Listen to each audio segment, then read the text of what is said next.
All right, so I finally got it truly set up here. Everybody looks good. I'm about to begin it. It was just a big mess. The setup, the rules are a big mess. Um, it doesn't mention if any of these guys get mercenary units because they don't show any of the units in the cutouts into the little cutouts for the cardboard pieces. Um, every single state damn near has its own rules.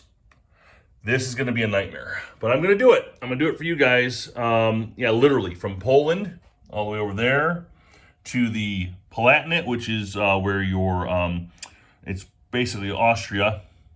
No, it's not Austria. I'm sorry. It's just outside of Austria. And you got Austria has its own rules because it's the HRE, right? France has its own rules. You got where is it at here? Oh, here, Saxony, Brandenburg.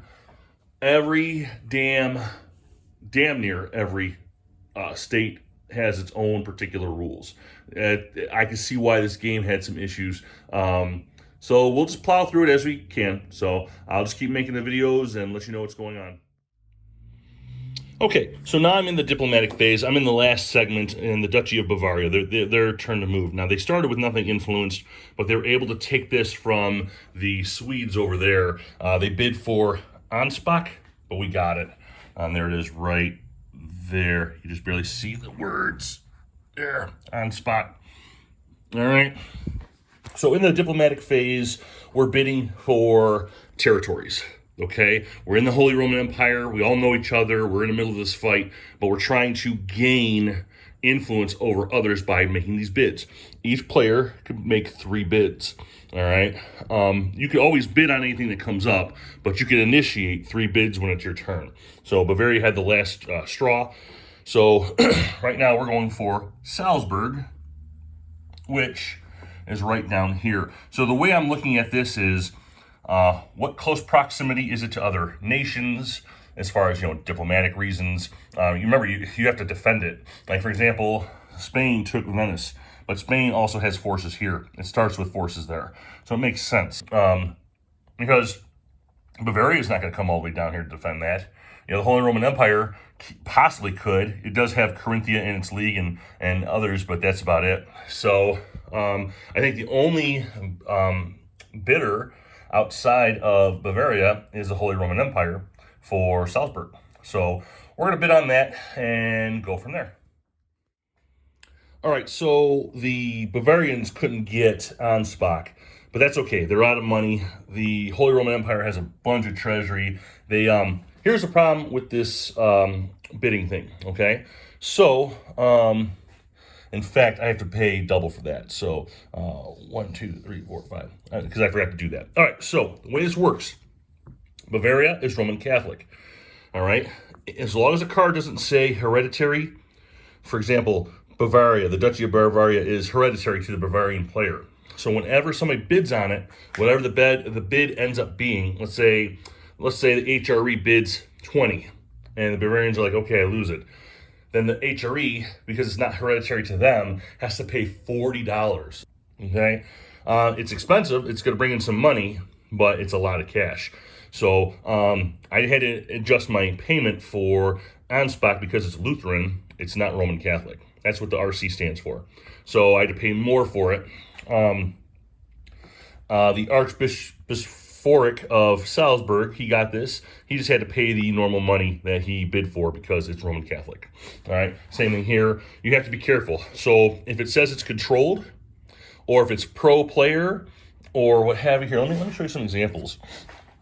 Here, this is going right here.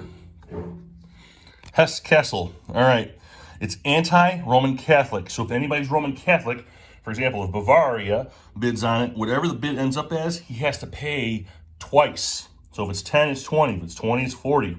All right. He's pro-Sweden, right? So if he's pro-Sweden and Swedes are all the way over there, whatever the bid is, the Swedes, I should say, they pay half. So it could be $50. The Swedish are only going to pay $25. All right. Here, what's this? Pro-RC again. Pro-Denmark. You have to be careful with these. All right. And it lists the religion. So cool mechanic. I like this so far. because even though this is a 6-player game and I'm playing it solo, and it's supposed to be negotiation, which of course any game you play can have negotiation in it, the bidding makes more, it's easier for a one player to bid and use that as a negotiation part. You don't need to talk. You don't need to, I don't need to sit here and talk to myself and have a conversation. I can just bid. Okay, does this make sense for Bavaria to put all their money into that little region when it's not even in his own religion? So, cool mechanics so far. Okay, so now we're in the alliances phase. So this is a very interesting section. This is where all the negotiation happens. All right, so over here, there's 3 like generic alliances. You got the Catholic League, the Protestant Union, and the Germanic Entente. Okay, you only get 1 alliance token, as you can see over there. You can only be part of 1 alliance ever. So you got to be careful who you pick to be friends with. All right, so for example, you know, if Spain and let's say Sweden, they could be in the Protestant Union. It doesn't matter, the names are just generic, but they would be part of an alliance. And there could be as many members in the alliance as you want to, including every person if you want to, for that turn. All right, once you're part of that alliance, you can't backstab anybody. You can't like, oh, I'm not going to do whatever, blah, blah, blah. And now here is the thing about being in alliances. So let's say the Swedish, for some reason, had a guy down here, and it was Spain's turn. That Swedish unit did not move yet. Okay, as long as I have a leader, I can pick up that Swedish unit without the Swedish person's permission and move him a space. All right, now, the thing is, though, after that first movement, then the Swedish person can say, hey, I'm done. You can drop him off. But in that first turn, you know, if I got a leader here, you know, that leader can pick him up and go anywhere at least once. So you might get displaced depending on what alliance that you're part of. You got to be careful. So again, if you're in an alliance and your guy hasn't moved yet, and one of your alliance leaders comes in and picks him up, he could take him a space, and then if you want to, you could stop him, but you don't have any say-so in that first movement. So you got to be careful. Very interesting gameplay for that. All right, so now I got myself set up. I'm about to start going into combat now. What are the victory conditions? So, of course, Austria starts off with the Holy Roman Empire, the Holy Roman Emperor card. So this is the Emperor. Okay, so out of all the players, out of 6 players, you got 1 Emperor. So in order to get victory, all right, I'm going to turn it to that segment.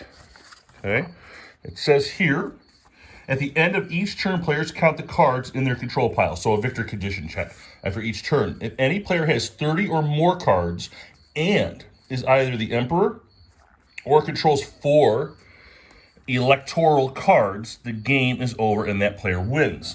All right, so there are cards like this one here, and it says Elector.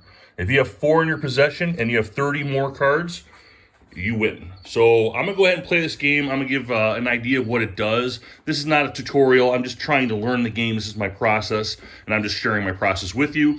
And I'll let you know how I think about it here in a second.